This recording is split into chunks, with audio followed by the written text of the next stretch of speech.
Inhlangano yabalimi iAGRI SA ithi le mboni ingaphansi kwenkulu ingcindezi ngenxa yenqalasizinda yezwe engekho ezingeni elifanele kanye nohlelo lokucisha konga ugesi. Ukuguquguquka kwesimo sezulu nakho kuyakhathaza kakhulu. Le mboni ikhala nangomthelela wesiteleka sezisebenzi zakwa Transnet esiqhubekayo. The load shedding is really influencing us a lot.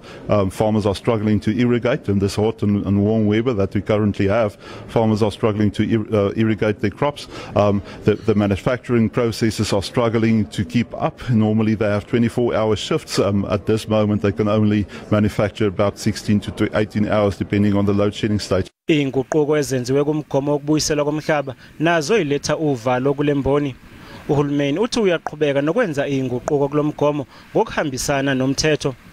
uNgqongqoshe wezolimo uThoko Didiza uthi uhulumeni wenza konke okusemandleni ukuqeda isiteleka eTransnet.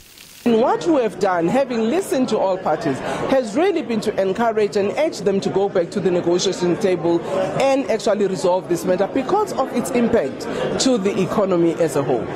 Sikhuluma nabalimi isikhulu sokusebenza ku-Eskom uYan Oberholzer sithe uhlelo lwe-Eskom lokuhlinzeka ngogesi luyaqhubeka nokuba ngaphansi kwencindezi. Uthe i-Eskom iyalazi iqhaza lalemboni kuleli kanye nomthelela wohlelo lokucisha konga ugesi. Look, I've made it very clear to them that we're going through a tough time, that our system is not that reliable and predictable the way we want it.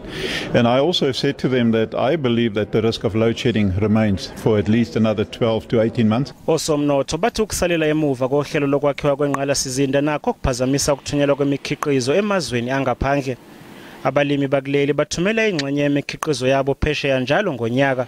The roads infrastructure, the railway line, and I think that there is starting to be a good and a constructive conversation between Transnet and the agricultural players. And there's all of the interface agreements that will be signed by us at AgBiz and the Transnet, which opens up a ways of engagement. Umkhakha wezolimo kungethwe ingqinamba eziningi ezivela kuleli kanye nasemazweni omhlaba ezifana nokwenyuka kwentengo, inkinga zezokuthutha kanye nesifo samatele.